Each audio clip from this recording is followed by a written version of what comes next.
जय हिंद। कैसे हैं आप सभी। सबसे पहले आप सभी को happy new year.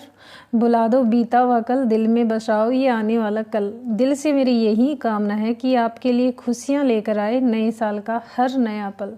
Happy new year to all of you. अब हम क्वेश्चंस डिस्कस कर लेते हैं जो अभी हमारे एग्जाम होने वाले हैं। आपका ग्राम सचिव, कैनाल पटवारी और पटवारी का, उनसे रिलेटेड हमारी क्लासेस कंटिन्यू चल रही हैं। इससे पहले वाली क्लासेस अगर किसी ने नहीं देखी है तो वो जाके ज़रूर देखें, वो इम्पोर्टेंट हैं और हर एक क्वेश्चंस को हम डिटेल से डिस्कस करते हैं। आप सभी के कुछ भी डाउट्स होते हैं तो वो कमेंट्स में ज़रूर लिखा करें, उससे नेक्स्ट क्लास में मैं उनसे डिस्कस कर लिया करूँगी। फर्स्ट हमारा क्वेश्चन है, देश में पंचायती राज व्यवस्था का आरंभ किस समिति की रिपोर्ट के अनुसार किया गया? तो ये किया गया था आपका बलवंत राय मेहता समिति। देखिए, जो सामुदायिक विकास कार्यक्रम है उसको सफल होने के कारण जो जांच है उनके लिए एक बलवंत राय मेहता समिति का गठन किया गया था। कब? 1957 में ये बनाई गई थी और जनता के हर स्तर पर जो है इसको शामिल करने की धारणा रखी गई थी कि इसीलिए इसको जो है लोकतंत्र ये कहलाई थी, जो बलवंत राय मेहता समिति है। और इस प्रकार जो है बलवंत राय मेहता समिति में ही जो त्रिस्तरीय पंचायती राज है उसका गठन हुआ था और जिसमें आपके जिला स्तर पर और जिला पंचायत और ब्लॉक स्तर पर, इस क्षेत्र पर जो है पंचायत और ग्राम स्तर पर जो है ग्राम पंचायत, जो बलवंत राय मेहता समिति है उसने जो है ये गठित की गई थी। नेक्स्ट हमारा क्वेश्चन है, अभी जो हमारे ग्राम सचिव, कैनाल पटवारी और पटवारी के एग्जाम होने वाले हैं उन सभी को ध्यान में रखते हुए ये वाली पीडीएफ तैयार की गई है जिसमें आपके 5000 क्वेश्चंस हैं। इसमें किस तरह के क्वेश्चन हमने रखे हैं? आपके पंचायती राज से रिलेटेड सभी क्वेश्चन, हरियाणा करंट अफेयर से रिलेटेड सभी क्वेश्चन इसमें हैं और पटवारी से रिलेटेड सभी क्वेश्चन इसके अंतर्गत हैं।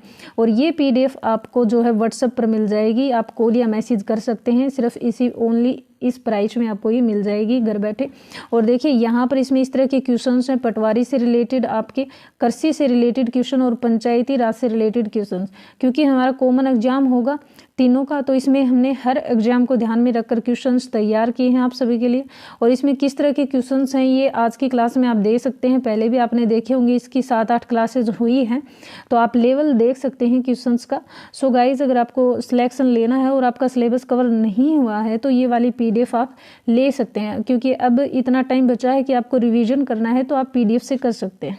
निम्न में से सबसे छोटा कौन होता है? तो इनमें से आपको सबसे छोटा बताना है कि भाई खेवट, देवरा और खसरा, सजरा, इनमें से सबसे छोटा कौन सा है? तो इनमें सबसे छोटा है आपका सी आंसर, यानी कि खसरा। खसरा देखिए, ये एक वैसे तो एक ईरानी वर्ड है और जो खसरा क्या होता है? खसरा नंबर या फिर किसी प्लॉट या फिर कोई सर्वे नंबर होता है। कोई प्लॉट वगैरह होता है ना, उसका नंबर होता है सर्वे नंबर। जो गांव में जो जमीन होती है उसके एक टुकड़े को दिया जाता है, ये खसरा जो है यानी नंबर दिया जाता है। जो शहरी इलाके हैं जिनमें जमीन के टुकड़ों के जो प्लॉट नंबर होते हैं, सर्वे नंबर होते हैं, और जो ग्रामीण इलाके हैं उनमें जो खसरा नंबर है इन सब के बराबर होता है। तो ये खसरा भी एक प्लॉट, यानी कि जिसको हम नंबर ही कह सकते हैं सीधा सीधा, चाहे वो किसी चीज़ का हो, आपका प्लॉट का हो या फिर किसी ज़मीन का हो या फिर कोई सर्वे का हो, तो उसको हम खसरा बोलते हैं। नेक्स्ट हमारा क्वेश्चन है, 1 हेक्टेयर में कितने एकड़ होते हैं? राइट आंसर होगा सी, यानी कि 2.47 एकड़। देखिए, अगर आपसे पूछ लिया जाए कि 1 बीघा में कितने वर्ग मीटर होते हैं तो 2530 वर्ग मीटर होते हैं। कितने में? 1 बीघा में। ये आपको ध्यान रखना है। और वैसे तो जो स्थानीय भाषा में अगर हम कहें ना तो 1 हेक्टेयर में कितना? 4 बीघा पक्का होता है। 1 हेक्टेयर में 4 बीघा आपका पक्का होता है, ध्यान रखना है। नेक्स्ट हमारा क्वेश्चन है, भू राजस्व के महाल शब्द से क्या अभिप्राय है? इसने पूछा कि जो ये महाल वर्ड यूज लिया जाता है ये होता क्या है? तो ये जो है ग्राम से रिलेटेड है। महाल वर्ड आया कहाँ से है? देखिए, जो गांव के मुखिया होते थे, जिन गांव के मुखिया कौन होते थे?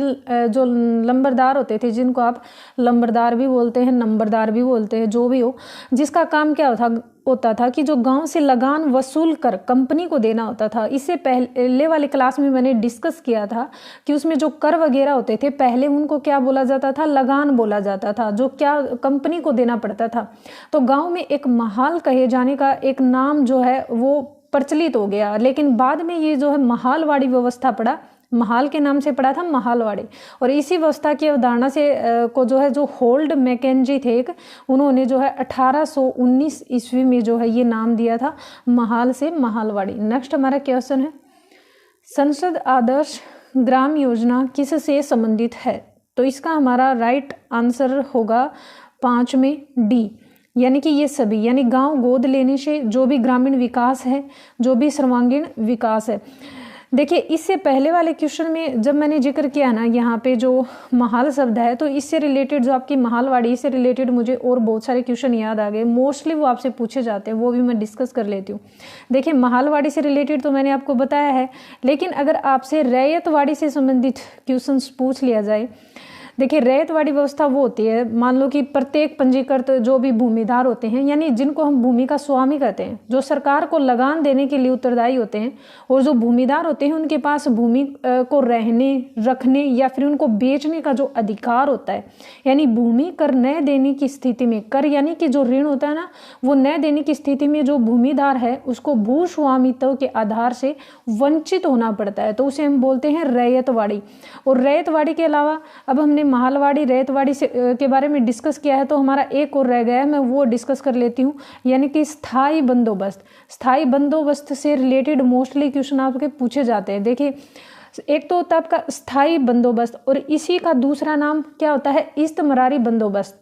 ये आए कहाँ से है, ईस्ट इंडिया कंपनी और जो बंगाल के जमींदार थे उनके बीच कर वसूलने से संबंधित एक स्थायी व्यवस्था हेतु जो सहमति समझौता था, जिसे बंगाल में लॉर्ड कॉर्नवालिस ने कब 22 मार्च 1793 को लागू किया था, जिसे जमींदार या कृषक में से किसके साथ जो है व्यवस्था की जाए। ये होता था आपका स्थायी बंदोबस्त और इस्तमरारी बंदोबस्त। तो आपको समझ में आ गया होगा महालवाड़ी, रैयतवाड़ी, स्थायी बंदोबस्त या इस्तमरारी बंदोबस्त। तो ये सभी आपके जो है क्लियर होने चाहिए, क्योंकि इनमें से कहीं से कुछ भी क्वेश्चन उठा लिए जाते हैं। इसके बारे में हमने डिस्कस कर लिया था कि ये सभी हैं। संसद आदर्श ग्राम योजना किससे संबंधित है, तो गाँव गोद लेने से, कोई भी गाँव गोद ले लिया जाता है, तो जैसे पीएम ने एक गांव गोद लिया है, कोई जो है सीएम ने गांव गोद लिया हो, या फिर ग्रामीण विकास यानी गांव का विकास किस तरह से किया जा सकता है, सर्वांगीण विकास यानी सबका विकास, हर तरह की हर एक चीज लेके गांव में, सोसाइटी में, तो वो सब जो है इसके अंतर्गत आती है। तो राइट आंसर होगा हमारा डी। नेक्स्ट हमारा क्वेश्चन है, हरियाणा बीज विकास निगम लिमिटेड का मुख्यालय कहाँ स्थित है, तो ये आपका इसमें से आएगा उपरोक्त में से कोई नहीं, इनमें से किसी में भी नहीं है, तो है कहाँ पे, तो ये आपका पंचकुला में है।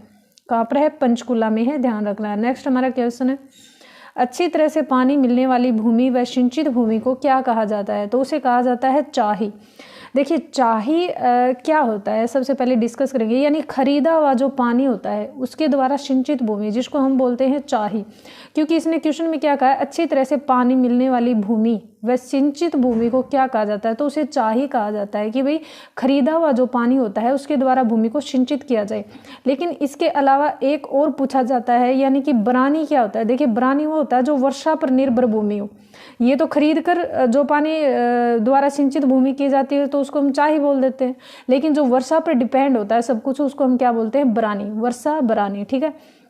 और एक होती है आपकी बारहमासी जो नहर सिंचाई प्रणाली होती है, तो बारहमासी नहर जो है उसमें पानी सीधा नदियों से या फिर जो भी आपकी नदी परियोजनाएं होती हैं उनके जलाशयों से मिलता है। और ये भी पूछ लिया जाता है कि जो सिंचाई है वो कितने प्रकार की होती है, तो सिंचाई जो है देखिए, एक तो होती है छिड़काव सिंचाई प्रणाली, यानी छिड़काव सिंचाई, ये पानी सिंचाई की एक विधि होती है जिसमें जो जिस तरह से वर्षा आती है ना, बारिश, बिल्कुल वैसे इसमें होती है। और एक होती है बेसिन, जिसको हम बोलते हैं द्रोणी सिंचाई, और दूसरा होता है आपका एक बोछारी। बोछार क्या होता है, जो स्प्रिंकलर सिंचाई की तकनीक जो अभी चल रही है फिलहाल, जो आप जो लाइन बिछाई जाती है, शायद मेरे को बोछारी यानी कि जो जिनको हम नल की टाइप आई हैं अभी, जो है ये स्प्रिंकलर बोलते हैं हम जिनको, जो भरपूर जो है उपज पाई जाती है उनसे, सिर्फ पेड़ की जड़ तक ही वो पानी पहुंच जाती है, तो वो काफ़ी अच्छी मानी गई है तकनीक। नेक्स्ट हमारा क्वेश्चन है, कौन सी योजना सैनिकों के लिए घर बनाने के लिए प्रेरित व शुरू की गई है, तो इसमें होगा सी, यानी कि जय जवान आवास योजना। अगर पूछ लिया जाए तो ये कब लागू की गई थी, तो ये आपकी 6 जून 2016 को जो है की गई थी। नेक्स्ट हमारा क्वेश्चन है, बरानी शब्द किस परिभाषित किया जा सकता है, यानी बरानी का अभी मैंने आपको बताया था कि बरानी का जो है कहाँ यूज लिया जाता है। तो देखिए एक तो ये मैंने कहा था कि वो वर्षा पर निर्भर होता है, लेकिन यहाँ पर देखिए खाली पड़ी भूमि, वर्षा पर निर्भर भूमि, परिवर्तित सिंचाई भूमि, ये सभी इसके अंतर्गत आते हैं। किसके? बरानी शब्द के अंतर्गत आते हैं। नेक्स्ट हमारा क्वेश्चन है, जिन ग्राम पंचायतों में सरपंच का चुनाव सर्वसहमति से होगा तो उस पंचायत को राशि दी जाने का प्रावधान कितना है? तो उसमें 5 लाख होगा। देखिए सबसे पहले ये समझिए कि जो ग्राम सभा है वो क्या होती है। ग्राम सभा वो होती है जहाँ पर पंचायत राज की जो मूल संस्था है, जो पंचायती राज हैं और जो अन्य संस्थाएं हैं, जैसे ग्राम पंचायत है, ग्राम कचहरी है, पंचायत समिति है, जिला परिषद है, वो जनता के जो भी प्रतिनिधि होते हैं उनकी संस्था है। लेकिन जो ग्राम सभा है वो स्वयं जनता की एक सभा है और ग्राम सभा का जो क्षेत्र होता है, जो एरिया होता है, वो एक राजस्व ग्राम होता है। अगर बात करें हम ग्राम पंचायत के बारे में तो देखिए जो ग्राम पंचायत होती है उसके प्रतिनिधि प्रत्यक्ष रूप से जो भी मतदाता होते हैं उनके द्वारा बहुमत के आधार पर निर्वाचित होते हैं।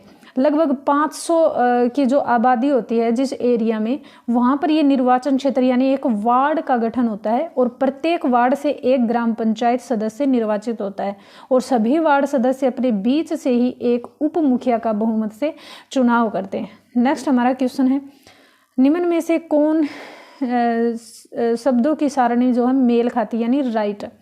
तो देखिए बंजर अनुपयोगी भूमि, तो इसमें सी हमारा करेक्ट आंसर होगा। देखिए कैसे, बंजर भूमि किसी काम की नहीं होती यानी अनुपयोगी है, तो ये तो हमारा होना ही है सही। देखिए बरानी अंकुरित भूमि, मैंने बरानी के बारे में डिस्कस किया था पीछे दोनों क्वेश्चंस में बिल्कुल डिटेल से, तो अंकुरित भूमि नहीं होती है, तो ये तो जो है बिल्कुल ही गलत है। लेकिन चाही न्यूनतम सिंचित भूमि, चाही के बारे में भी मैंने बिल्कुल डिस्कस किया है कि चाही क्या होती है, तो ये भी जो है इसमें रोंग हो गया। बंजर उत्पन्नयापी भूमि, बंजर भूमि कब बंजर भूमि तो में कुछ भी उत्पन्न नहीं होता है, कुछ भी उपज नहीं होती है, तो ये भी रोंग है। तो यानी बंजर भूमि हमारी क्या होती है? अनुपयोगी होती है, तो ये हमारा करेक्ट होगा।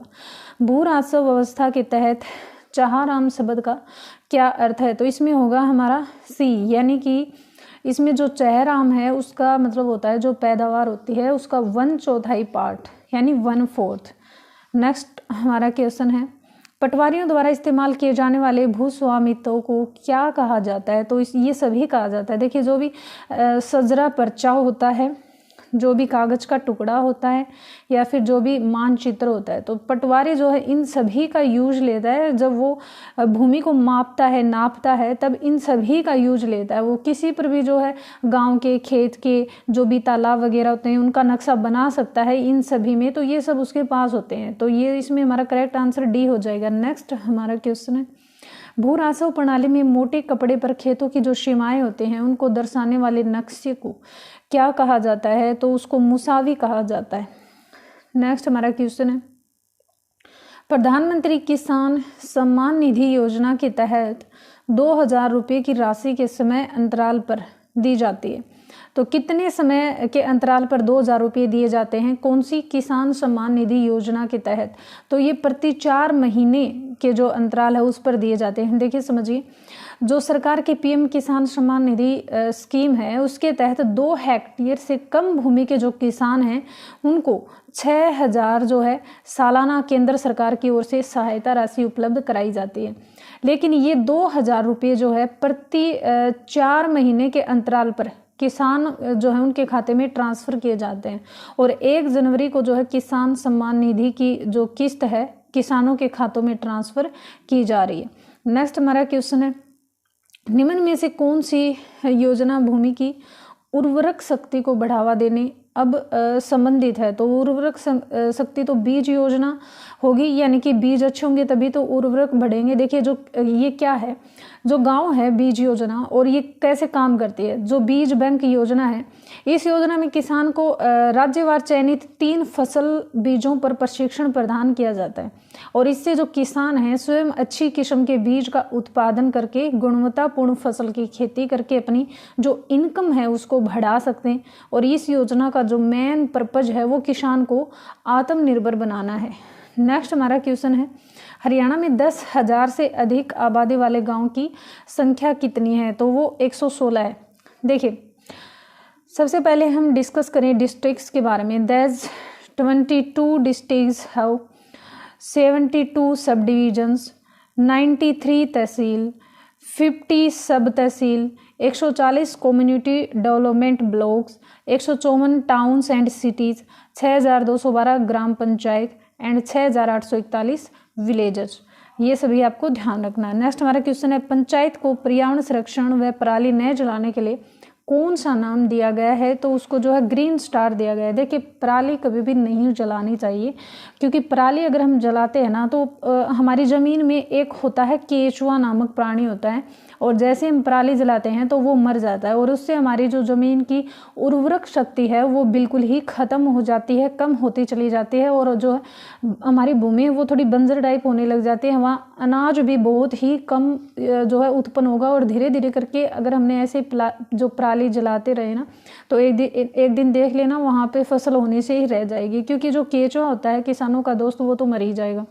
नेक्स्ट हमारा क्वेश्चन है, भू राजस्व रिकॉर्ड के अनुसार फसल का वह अंश जो आने में विफल रहा है उसको किस शब्द से अंकित किया जाता है? तो 19 में होगा हमारा बी, यानी कि खराबा। खराबा क्या होता है? देखिए, खराबा वो होता है यानी कि जो निर्जन या फिर जो अन्न जल है उससे रहित स्थान, बिल्कुल ही निर्जन यानी कि बंजर, जहाँ पर ना ही कोई अनाज उत्पन्न होता हो, ना ही कोई जल वहाँ पर हो, बिल्कुल ही वीरान खंडर, वो होता है आपका खराबा।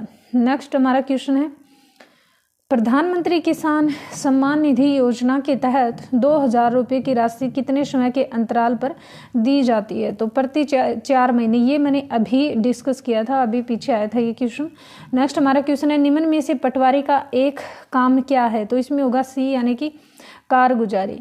देखिए, क्या काम होता है पटवारी के, ये समझिए कौन कौन से काम होते हैं। कोई भी भूमि होती है उसका जो भी क्रय विक्रय होता है वो पटवारी, जिसको हम लेखपाल, जो पटवारी होता है वो लेखपाल की सहायता के द्वारा जो है ये सारे काम पूरे करता है। और जो पटवारी होता है वो राजस्व जो अभिलेख होते हैं उनको अपडेट करता रहता है। राजस्व अभिलेख का भी मैंने अच्छे से समझा रखा है कि जो लेन देन वगैरह होता है उन सभी को वो अपडेट रखता है। और जो भी पटवारी है एक पीढ़ी से दूसरी पीढ़ी के जो खेत हैं उनके हस्तांतरण का काम करता है। जो पटवारी है वो राष्ट्रीय कार्यक्रमों भी सहयोग के साथ साथ कृषि का जो गणना है, पशु गणना है, इन आर्थिक सर्वेक्षण में सहयोग देना है। अब ये मत कह देना कि जब जैसे यहाँ पर राजस्व का नाम आया है तो मैंने कहा कि मैंने ये समझा रखा है, तो समझा तो रखा है ही, लेकिन मैंने अभी भी डिटेल से बताया है कि राजस्व का मतलब वही होता है जितने भी आपके लेन देन का जो होता है वो सबका काम करना।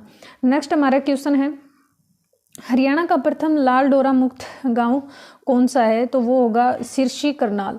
देखिए, डिप्टी सीएम जिनके पास राजस्व और आपदा प्रबंधन विभाग का प्रभार है। अब क्वेश्चंस ये पहले आया हुआ था, अभी जो हाल फिलहाल में एग्जाम हुए थे कि राजस्व और आपदा प्रबंधन जो विभाग है किसके अंतर्गत आता है? तो वो आपका सीएम के अंतर्गत यानी डिप्टी सीएम के अंतर्गत आता है। तो डिप्टी सीएम ने मंगलवार को जो है ये जानकारी दी थी और बताया था कि हरियाणा सरकार यानी हरियाणा गवर्नमेंट ने 26 जनवरी 2020 को जो करनाल जिला है उसके गांव सिरसी से लाल डोरा मुक्त गांव योजना की शुरुआत की थी। अब कुछ बच्चे ऐसे कंफ्यूज हो जाएंगे, जैसे इसमें देखिए सिरसी और करनाल, कुछ तो इस सिरसी को क्या समझेंगे, सिरसा समझेंगे कि यहाँ पर ये सिरसा लिखा हुआ है, बिकॉज ये क्या है, ये करनाल का एक गांव है। ठीक है, ये ध्यान रखना है। सिरसी से यानी करनाल जो जिला है उसका एक गांव है सिरसी, और वहाँ से लाल डोरा मुक्त गांव योजना की शुरुआत की गई। अब देखिए, हम बहुत बार ये पढ़ तो लेते हैं कि लाल डोरा मुक्त गांव, लेकिन किसी को भी ये नहीं पता होगा शायद कि लाल डोरा मुक्त यानी लाल डोरे का मतलब है क्या, क्यों बोल रहे हैं हम लाल डोरा मुक्त गाँव।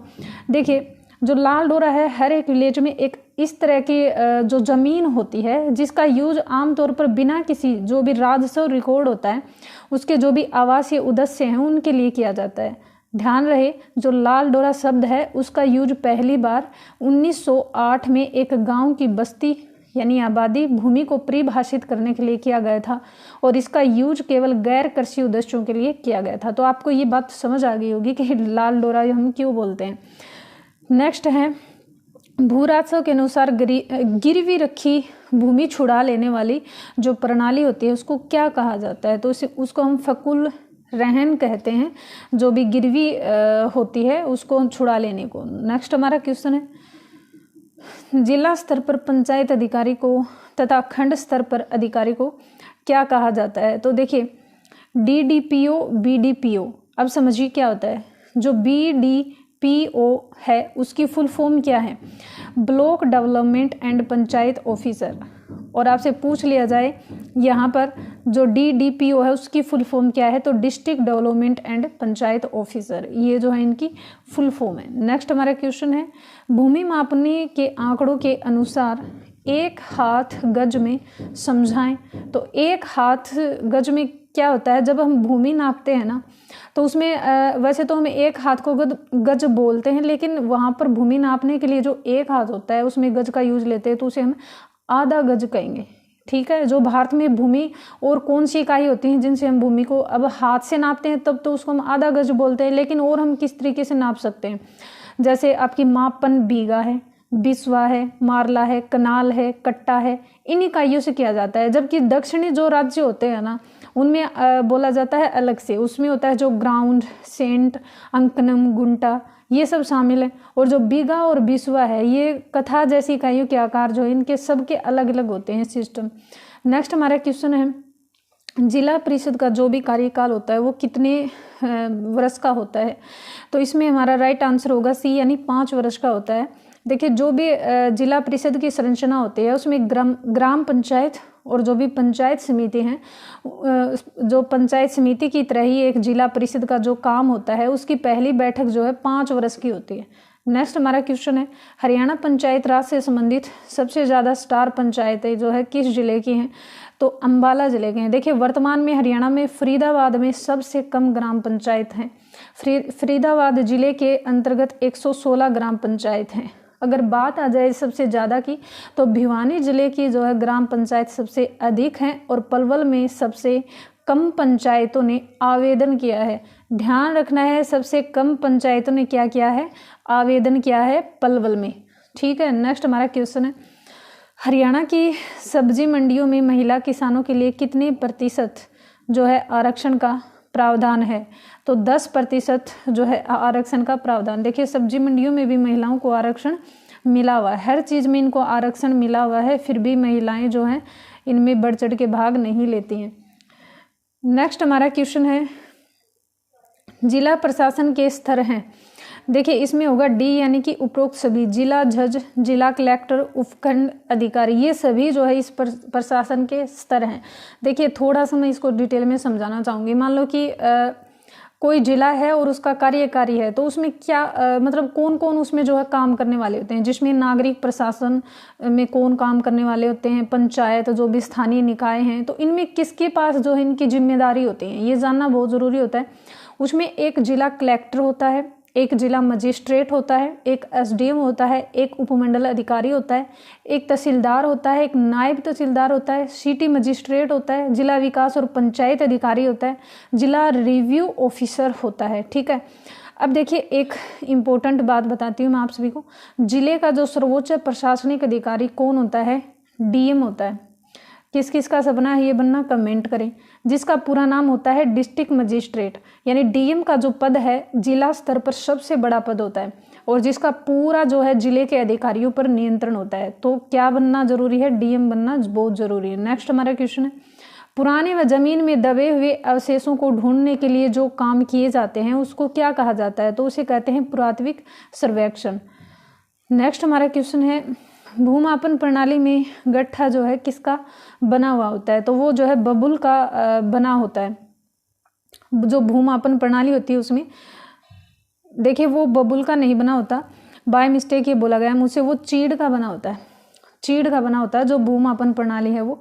नेक्स्ट हमारा क्वेश्चन है, हरियाणा दीनबंधु ग्राम उदय योजना में कितने गांवों को सम्मिलित किया गया है? तो इसमें जो है 1699 गांवों को जो है सम्मिलित किया गया है। देखिए, जो भी आपका गज होता है, गट्ठा होता है, जो भी जरीब होती है, तो उन सभी में देखिए देखिए मैं क्वेश्चन है, हरियाणा दीनबंधु ग्राम उदय योजना में कितने गांव को शामिल किया गया है? तो इसमें हमारा जो करेक्ट आंसर होगा वो होगा सी, यानी कि 1500 गांव को जो है इसमें शामिल किया गया है। या जो दीनबंधु योजना है ना, उसके तहत जो भी राज्य सरकार हैं वो 3000 से 10,000 लोगों की जो आबादी वाले होते हैं उनमें 1500 गाँव का विकास करने का एक लक्ष्य रखा गया है। और ये योजना होती है उसमें सरकार जो भी गाँव होते हैं, जो भी शहर होते हैं, उनके क्षेत्रों की तर्ज पर ही जो सरकार है सामाजिक और आर्थिक बुनियादी सुविधाएं प्रदान करती है। और जो भी जिला परिषद है उसके द्वारा जो गांव चुने गए होते हैं उनका सर्वे करवाया जाता है। और इससे पहले वाले क्वेश्चन में जो मैंने यहाँ पर आपको बताया था ना कि भूमापन प्रणाली में जो गट्ठा होता है किसका बना होता है, तो वो चीड़ का ही बना होता है। लेकिन मैं आपको थोड़ा सा डिटेल में बता देती हूँ। जो भी देखिए आपका गज होता है, गट्ठा होता है, या फिर जरीब होता है। जरीब के बारे में मैंने बताया था ना, जिससे हम भूमि को नापते हैं। उसका मतलब होता है ज़्यादातर भागों में जो खेती के मापने के लिए हम किस चीज़ों का यूज लेते हैं। तो उसमें देखिए इसने कहा भूमापन प्रणाली में, तो चीड़ का तो वो बना होता है कि भाई गट्ठा का यूज लेते हैं हम भूमि को नापने के लिए। लेकिन अगर वो आपसे पूछ लिया जाए गट्ठा की जगह कुछ और रख देता, कि जरीब रख देता, बिस्सा रख देता, तो आप सभी को ये पता होना चाहिए कि भूमि नापने के लिए हम किन किन चीज़ों का यूज लेते हैं। तो उसके लिए हम हाथ का यूज लेते हैं, यानी आधा गज, अभी मैंने पहले वाले क्वेश्चन में बताया। गट्ठा का यूज लेते हैं भूमि नापने के लिए, जरीब का यूज लेते हैं, बिस्सा का यूज लेते हैं, और बिस्वांशी का यूज लेते हैं, उनवांशी का, कचवांशी का, बीघा, किला, एकड़, हेक्टेयर, इन सभी का यूज हो जाता है भूमापन प्रणाली के लिए। सॉरी, बीच में एक मिनट का जो डिस्टर्बेंस हो गया था वो थोड़ा सा माइंड मेरा डाइवर्ट हो गया था। नेक्स्ट हमारा क्वेश्चन है, किस तत्व की उपलब्धता जो है जल प्लावित भूमि में कम हो जाती है? तो इसका हमारा राइट आंसर होगा ए, यानी कि फास्फोरस। देखिए फास्फोरस का यूज हम कैसे लेते हैं, यानी कि जो प्रोम होता है उसका यूज पौधों के जो फास्फोरस हैं यानी पादप पोषक तत्व, उनमें जो है उर्वरक प्रदान करने के लिए किया जाता है। जो भी जीवाणु होती हैं, रॉक फॉस्फोरस होते हैं, उनको पचाकर उसे जो गोबर होता है उसमें उपलब्ध करते हैं। और इस कारण जो है प्रोम शुद्ध रूप से जैविक है। क्वेश्चन आ जाए जैविक खाद से जो है कौन सी हैं, तो इसमें देखिए किसको जो है ज़्यादा प्रॉफिट होता है, तो जैविक खाद से तो सभी फसलों को होता है। जैसे आपके अनाज हैं, दाल है, सब्जी हैं, फल हैं, उनकी गुणवत्ता को बढ़ाने में काफ़ी अच्छा जो है स्वाद मिलता है। इसलिए हम फास्फोरस तो हमेशा डालते ही हैं ताकि हमें जो है अच्छी उपज मिल सके। नेक्स्ट हमारा क्वेश्चन है, निम्न में से कौन राजस्व विभाग का कार्य करता है? तो इसमें होगा जो है पटवारी राजस्व विभाग का कार्य करता है। नेक्स्ट हमारा क्वेश्चन है, किस वर्ष प्रधानमंत्री नरेंद्र मोदी द्वारा राष्ट्रीय पंचायती राज दिवस पर पुरस्कार वितरित किए गए? तो इसमें होगा ए, यानी कि 24 अप्रैल 2021। नेक्स्ट हमारा क्वेश्चन है, स्वर्ण जयंती ग्राम स्वरोजगार योजना का जो मेन उद्देश्य है वो क्या है? तो इसमें होगा जो बीपीएल परिवार हैं उनको ऊंचा उठाना। इसका जो है देखिए ये सब कब शुरुआत हुई थी इनकी स्वर्ण जयंती ग्राम योजना, इसके बारे में आपको जानना जरूरी है। इससे रिलेटेड काफ़ी क्वेश्चंस पूछे जाते हैं। 1 अप्रैल 1999 को जो पूर्व प्रधानमंत्री अटल बिहारी वाजपेयी थे उन्होंने इस योजना की शुरुआत की थी। और इस योजना का जो मेन पर्पस था वो गरीबी रेखा से नीचे रहने वाले जो भी ग्रामीण और शहरी परिवार हैं उनको स्व सहायता या फिर समूह का संगठन, प्रशिक्षण, प्रौद्योगिकी और बाजार से जोड़कर जो भी रोजगार होता था उसको उपलब्ध करवाना इसका मेन पर्पस था। नेक्स्ट हमारा क्वेश्चन है, हरियाणा भंडारगार निगम की जो स्थापना है वो कब हुई थी? तो 1 नवंबर 1967 को हुई थी। नेक्स्ट हमारा क्वेश्चन है, निम्न में से वह शब्द जो मकान के खरीदने से संबंधित है, तो वह आपका खसरा नंबर। देखिए खसरा नंबर कोई भी प्लॉट होता है उसके सर्वे का नंबर होता है। पहले भी मैंने बताया है, जो गांव है उनमें ज़मीन का कोई टुकड़ा दिया जाता है या फिर जो शहरी इलाके हैं या फिर ज़मीन के टुकड़े को जो प्लॉट नंबर होता है, जो सर्वे नंबर होता है, जो ग्रामीण इलाकों के जो खसरा नंबर होते हैं उनके बराबर होता है। और भूमि के टुकड़े के जो है अनेक लोग मालिक हो सकते हैं। ठीक है। नेक्स्ट क्वेश्चन है, किसको भू राजस्व व्यवस्था की उच्चतम देन के रूप में जाना जाता है? तो इसका करेक्ट आंसर होगा शेरशाह सूरी। देखिए शेरशाह सूरी ने भू राजस्व व्यवस्था की देन की थी, मान लिया, ठीक है। लेकिन इससे रिलेटेड हमारे क्या क्वेश्चन बनते हैं? शेरशाह सूरी का मकबरा कहाँ पर है? सासाराम में। ये क्वेश्चन काफ़ी बार पूछा गया है कि शेरशाह सूरी का मकबरा कहाँ पर है? सासाराम में। अगर पूछ लेता आपसे हुमायूं का मकबरा कहाँ है, तो हुमायूं का मकबरा कहाँ है, दिल्ली में है। अगर वो आपसे पूछ लेता जो अकबर का मकबरा है वो कहाँ पर है, तो अकबर का मकबरा आपका जो है सिकंदरा यानी आगरा से 4 किलोमीटर की दूरी पर स्थित है। और इम्पोर्टेंट ये है कि यहाँ जो अकबर का मकबरा है और इसका जो निर्माण कार्य है वो अकबर ने ही शुरू करवाया था। और ये मकबरा जो है हिंदू, ईसाई, इस्लामिक, बौद्ध और जैन इन सभी को मिक्स करके बनाया गया। नेक्स्ट हमारा क्वेश्चन है मिक्स करने का मतलब है इन सभी का जो है सर्वोत्तम मिश्रण है। नेक्स्ट हमारा क्वेश्चन है पंचायती राज में ST आरक्षण किस संविधान संशोधन के द्वारा किया गया है, यानी कौन से संविधान संशोधन के द्वारा, तो इसमें 73वां आएगा। देखिए 73वें संविधान संशोधन का अनुच्छेद 243 है, इसके द्वारा पंचायती राज व्यवस्था PRS के सभी जो 3 स्तर हैं उन पर अनुसूचित जाति और अनुसूचित जनजाति इन समूह की जो महिलाएं हैं उनके लिए जो भी आरक्षण है वो उनके प्रावधान किए गए हैं, आरक्षण के प्रावधान किए गए हैं। देखिए भारत में हमेशा आपने ये सुना है कि महिलाओं को इतना आरक्षण दिया गया है हर चीज़ में। अभी मैंने डिस्कस किया था कि उनको सब्जी मंडी में भी आरक्षण दिया गया है 10%। तो क्यों दिया जा रहा है, आपने कभी सोचा है कि महिलाओं को आरक्षण क्यों दिया जा रहा है? ये सोचने की बात है। आपसे किसी भी तरह की इंटरव्यू में पूछ सकते हैं कि महिलाओं को आरक्षण क्यों दिया जा रहा है, क्या वजह। देखिए भारत जो है एक प्रगतिशील राजनीतिक मत यानी महिलाओं के लिए जो भी अधिमान्य व्यवहार है उसको प्रदान करने का जोरदार समर्थन करता है ताकि सभी नागरिकों के लिए समान अवसर का निर्माण हो सके। और महिला आरक्षण विधेयक कब लाया गया था, 9 मार्च 2010 को, और 186 सदस्यों के बहुमत से राज्यसभा में पारित हुआ था और इसके खिलाफ सिर्फ 1 वोट पड़ा था। यानी 186 सदस्यों ने जो है ये कहा था कि महिलाओं को आरक्षण दिया जाना चाहिए, लेकिन एक अपवाद ऐसा था जो इसके विरोध में वोट पड़ा था, यानी सिर्फ 1 वोट ही इसके विरोध में पड़ा था। नेक्स्ट हमारा क्वेश्चन है मेरा पानी मेरी विरासत योजना के तहत जो फसल कम पानी की खपत से पैदा होती है तो उनको आर्थिक सहायता के तौर पर जो राशि दी जा रही है वो कितनी है, तो वो राशि है आपकी 7,000 रुपये प्रति एकड़। देखिए मेरा पानी मेरी विरासत योजना के अंतर्गत क्या है, इस योजना के माध्यम से यदि किसान द्वारा खेती की जमीन के 50% या फिर उससे अधिक हिस्से पर धान की जगह अगर वो मक्का, कपास, बाजरा, दलहन, सब्जी इन सभी को उगाता है तो इस स्थिति में किसान को 7,000 प्रति एकड़ प्रोत्साहन राशि प्रदान की जाएगी। नेक्स्ट हमारा क्वेश्चन है भू राजस्व व्यवस्था में जरीब की पड़ताल करने के लिए भूमि पर बनाया गया माप क्या कहलाता है, तो वो अड्डा कहलाता है। यानी कि जरीब क्या होता है, जरीब आती है आपकी भूमि नापने की, यानी कि जो है एक सूत की डोरी सी होती है उसको बोला जाता है और वो अड्डा कहलाता है। नेक्स्ट हमारा क्वेश्चन है प्राचीन समय के अनुसार वो शब्द जो आज भी प्रयोग में लाए जाते हैं जैसे कि वर्ष में 2 फसल उत्पन्न करने वाली जो भूमि होती है उसको क्या कहा जाता है, 2 फसली कहा जाता है। ये सभी तो आप इसमें कॉमन सेंस लगाकर ही इस तरह के आंसर्स देने हैं। इसने कहा कि वर्ष में 2 फसलें उत्पन्न करने को क्या कहा जाता है, द्विफसली कहा जाता है। अगर क्वेश्चन आ जाता 2 से अधिक तो हम उसे मल्टीफसली कह देते। ठीक है। नेक्स्ट हमारा क्वेश्चन है राजस्व मंडल तथा राजस्व प्रशासन से संबंधित कार्यों में राजस्व से क्या तात्पर्य है भाई, तो 44 में होगा डी, यानी कि भू राजस्व और कृषि, बिक्री कर और उत्पादन कर और आयकर। जब मैंने राजस्व विभाग के बारे में डिस्कस किया था तो मैंने उसमें क्लियरली ये बोला था कि राजस्व के अंतर्गत जितने भी आपके कृषि के काम आते हैं, जो भी आपके इनकम वगैरह के काम आते हैं, बिक्री कर, उत्पादन कर, भू राजस्व, ये सभी आपके राजस्व के अंतर्गत आते हैं।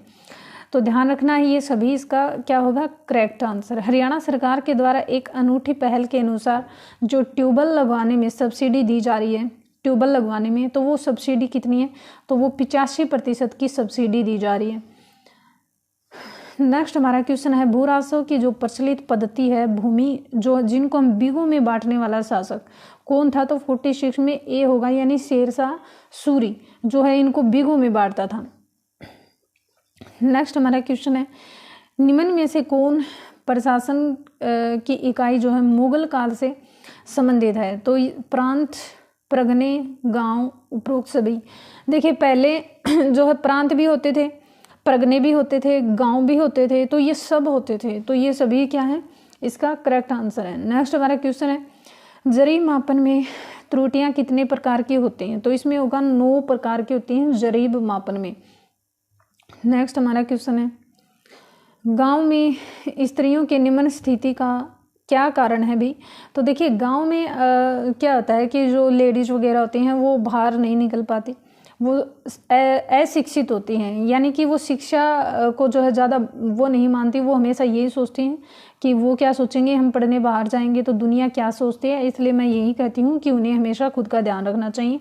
बाल विवाह यानी जल्दी विवाह उनको कभी नहीं करना चाहिए। अभी तो इसकी एज जो है 21 कर दी गई है, कम से कम इसकी 27-28 कर देनी चाहिए थी। उसके बाद देखिए पुरुषों पर आर्थिक निर्भरता, मोस्टली लेडीज क्या करती हैं कि हम तो घर पर ही रहें और पुरुष कमा कर लेके आए, तो ये मानसिकता जो है उनको ऐसी नहीं रखनी चाहिए। उनको जो है खुद अपना डिपेंड होना चाहिए, खुद कमाना चाहिए, ताकि बार बार जो है किसी के सामने हाथ नहीं फैलाना चाहिए। तो ये सभी जो है इसके अंतर्गत आते हैं। अगर वो अशिक्षा यानी अगर वो शिक्षित हो जाती हैं, वो विवाह के विरुद्ध जाती हैं और पुरुषों पर निर्भर नहीं रहती हैं, तो वो कामयाब जरूर हो जाएंगी। नेक्स्ट हमारा क्वेश्चन है, गांव में लोकतांत्रिक विकेंद्रीकरण निम्न में से किसके द्वारा लागू किया गया? तो इसका हमारा राइट आंसर होगा सी, यानी कि पंचायती राज व्यवस्था द्वारा। तो आज के हमारे यहाँ क्वेश्चन सभी कंप्लीट होते हैं। क्लास कैसी लगी है आप सभी कमेंट्स करके ज़रूर बताएं। Thanks for watching this video.